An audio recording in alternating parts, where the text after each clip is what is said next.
courage. Now we look forward to our Bible reading. It's going to be taken from 2 Samuel chapter 17, verses 17 through 29.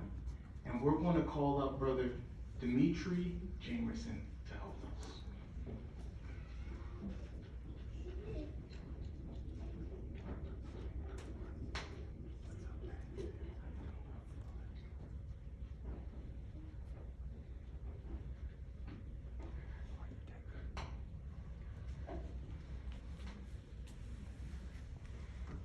Jonathan and Ahimaaz were staying at a lookout.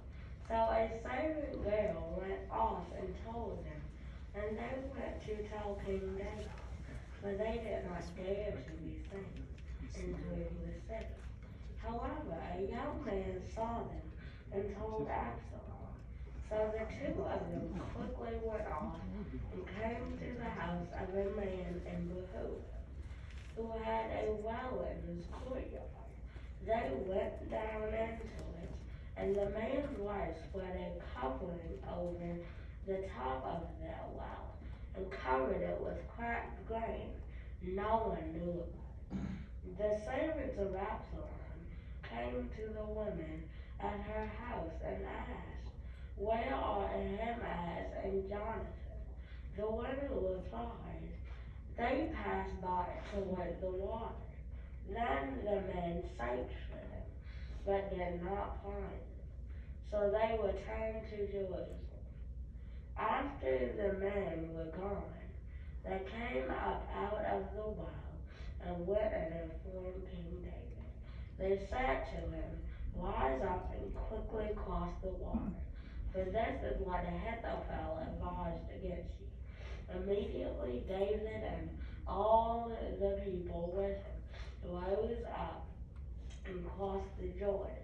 By daybreak there was no one left who had not crossed the Jordan. When Ahithophel saw that his advice had not been acted on, he saddled a donkey and went to his house in his hometown. After he gave instructions to his household, he hanged himself, so he died and was buried in the burial place of his forefathers. Meanwhile, David went to Mahanaim, and Absalom crossed the Jordan with all the men of Israel.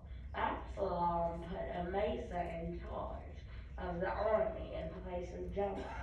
Amasa was the son of a man named Israel, the Israelite, who had relations with Abigail, the daughter of Nahash, the sister of Zeruiah, Joab's mother.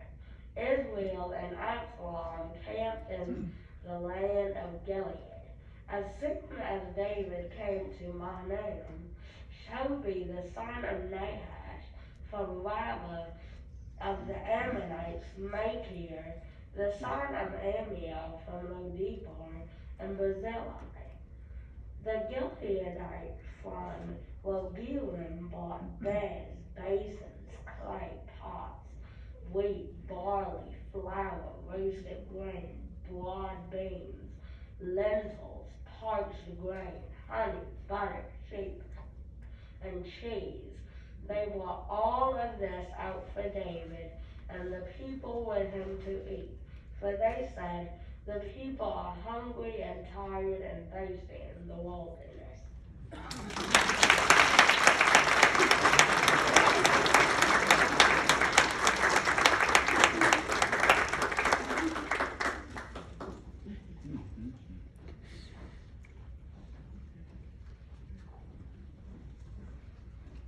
Well, my young brother, you did a fantastic job.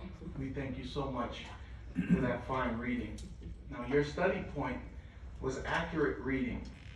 And I love how the summary says, it says, read aloud exactly what is on the page. And really, you summarized that very well. The way you read showed us that you had prepared well, which is important, especially if you have names that come from thousands of years ago, may not always be easy to pronounce, but you were ready, you prepared, and we appreciated that. You pronounced them correctly, and you spoke clearly. And we really appreciate that, especially to see someone so young do that. It's encouraging.